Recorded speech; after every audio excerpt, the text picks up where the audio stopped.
Hi, my name is Brendan Cowan, and I'm a graduate student at Grand Canyon University.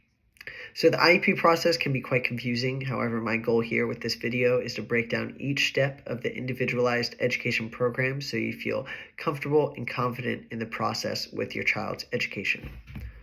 The first step in the IEP process is referral. Students who get referred are those who are not able to progress academically, even with common interventions such as a progress chart throughout the general education classroom. The next step is going to be evaluation.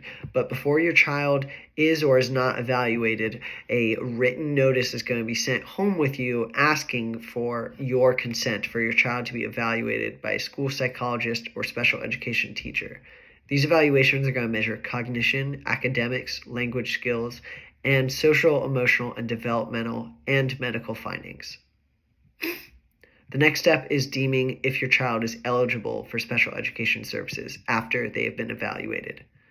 So there's going to be an IEP team, which is going to consist of the parent, guardian, school administrator, special education teacher, general education teacher, professionals who perform the assessments, and the student if they are over the age of 8 and if the parent deems their presence appropriate.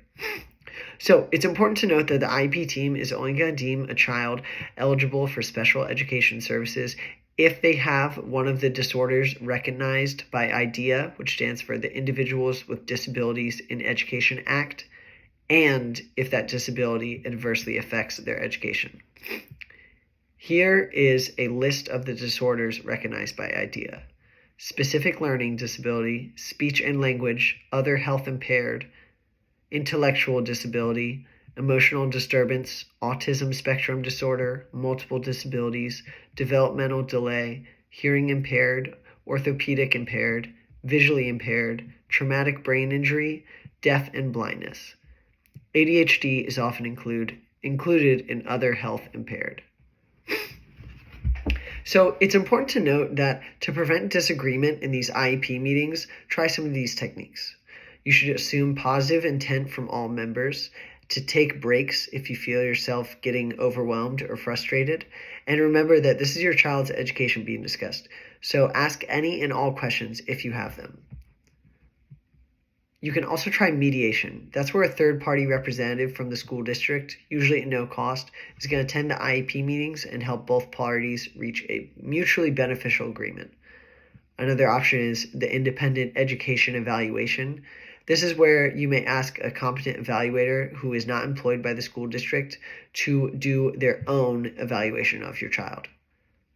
If none of these options work, the least recommended option is to request a due process hearing in which you and the school district are going to present written evidence of your dispute and testify before a hearing officer.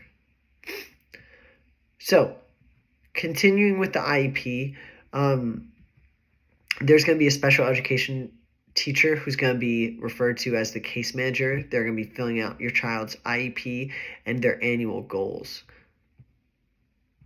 So these annual goals are going to be measured in what's often called progress codes and going to be sent home just as frequently as report cards in general education classrooms. So if SP means sufficient progress, a common example of a progress report in a quarterly progress report would be something like this. Gabby scored SP, sufficient progress, on her quarterly goal of following instructions with at least 2 prompts. So this is an example of a measurable goal. And at the end of the year, each member of the IEP team is going to reevaluate those annual goals with your child's IEP, specifically if additions or modifications to their services are necessary. It's also important to note that accommodations and modifications are different. Accommodations include preferential seating or oral versus written quizzes, and modifications are changes in the content or curriculum.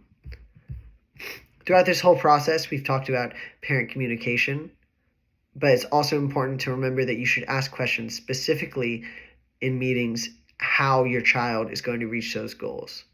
Thank you very much. Have a wonderful day.